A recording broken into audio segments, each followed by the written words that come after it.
परीक्षित जी, फिर शेर रिवेंश महाराज जी, आप जब भी कोई मुसीबत आती है, डर लगता है, तो आपका ख्याल आता है, उससे लगता है कि उस डर को मैं भगा दूंगा, और भाग भी जाता है। आपके समक्ष आकर पुनः आपको देखकर खुद को ताकतवर बना लेता हूँ महाराज जी, सभी डरों को पराजित कर लेता हूँ। लेकिन ये डर लगता है कि यदि कल आप नहीं रहे, किसी से शक्ति लूंगा मैं, कौन हाँ, मुझे ये संभालेगा। अब ये समस्या तो बड़ी भारी है ही क्या। ये समस्या तो बड़ी भारी है ही, क्योंकि ये मृत मरण धर्मा शरीर है और रोग ग्रसित है। तो अब इतने भारी रोग से ग्रसित है ना कि इसको कहा नहीं जा सकता कि ये कल चलेगा। हो सकता है 10-20 साल चल जाए, हो सकता है 10 मिनट न चले। ऐसी बिगड़ी गाड़ी है, दोनों किडनी फेल है, डायलिसिस हो रहा है। तो अब ये तो है ही है कि जब तक सानिध्य है तब तक। अब वैसे भी देखो, मोबाइल से देखना और फेस टू फेस देखना अंतर पड़ता है नहीं। तो अब प्रगट में जब हम किसी संत के सामने होते हैं तो हमको परमाणु भी मिलते हैं। मोबाइल से हम उपदेश ग्रहण कर सकते हैं, हमारा कल्याण का मार्ग प्रशस्त हो सकता है, लेकिन हमें परमाणु नहीं मिल सकते। परमाणु तो फेस टू फेस ही मिलते हैं। अब जैसे आप देख रहे हो, आप बैठे हो इस वातावरण में, तो जो भजन के परमाणु हैं, जो भागवतिक परमाणु हैं, जो धाम के परमाणु हैं, वो आपके अमंगल का नाश कर रहे हैं और आपके दिमाग में बैठकर पवित्रता का विस्तार कर रहे हैं। ये मोबाइल से तो नहीं होगा ना। वो तो प्रगट में तो अब कितने दिन भगवान को रखना है ये हमको भी नहीं पता है। सब लग रहा था महाराज जी। हाँ, आपको ही नहीं, लाखों लोगों का ऐसा प्रश्न है।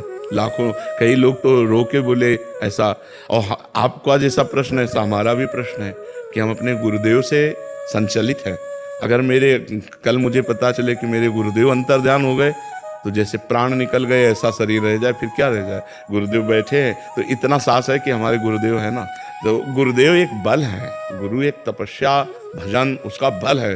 अगर वो मान लो ये तो आपकी श्रद्धा से हो रहा है, और अगर वो संकल्प कर ले, मान लो आप श्रद्धावान हो रहे तो आपकी बैटरी चार्ज हो रही, और अगर वो अपनी तरफ से संकल्प करके आपको दे दें तो आप तो महाबलशाली हो जाएंगे। तो ये बात होती है कि प्रगट तभी तो होता है कि सौभाग्य है कि प्रगट में संतों का संग मिले। नहीं तो जब संत चले गए तो फिर उतना बात का प्रभाव भी नहीं रहता। जैसे हम हैं तो मोबाइल में उतना प्रभाव भी पड़ रहा है, और जैसे हमारा शरीर न रहे तो अभी वो सब ऐसे हो जाएगा, फिर उसका वो प्रभाव नहीं पड़ेगा, उतना प्रभाव नहीं पड़ेगा। वो धीरे धीरे धीरे धीरे सब शांत हो जाएगा।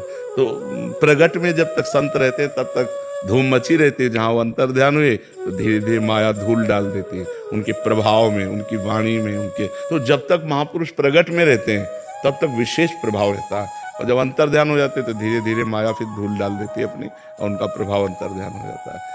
पर जो श्रद्धालु हैं, श्रद्धापूर्वक उनकी बात को मानते हैं, वो आजीवन उनकी बात पर मानकर उनका प्रगट अनुभव करते हैं।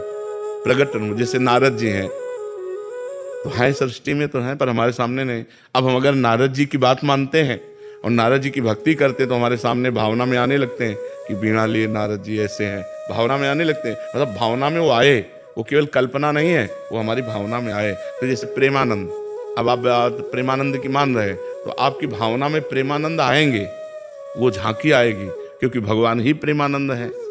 ये शरीर प्रेमानंद थोड़ी है, प्रेम और आनंद तो भगवान ही है ना। तो वही आएंगे, वही तुम्हारी रक्षा करेंगे और वही आपको सपोर्ट करते रहेंगे। ये शरीर तो लिमिट समय का, कितना समय ये हमको भी नहीं पता है। अब कितने मिनट का है, कितने घंटे का, या कितने वर्ष का, इसका कुछ पता नहीं, आपका भी नहीं पता है। नहीं, इसका बड़ा विचित्र खेल है। बीमार बैठे रहते हैं, स्वस्थ चले जाते हैं।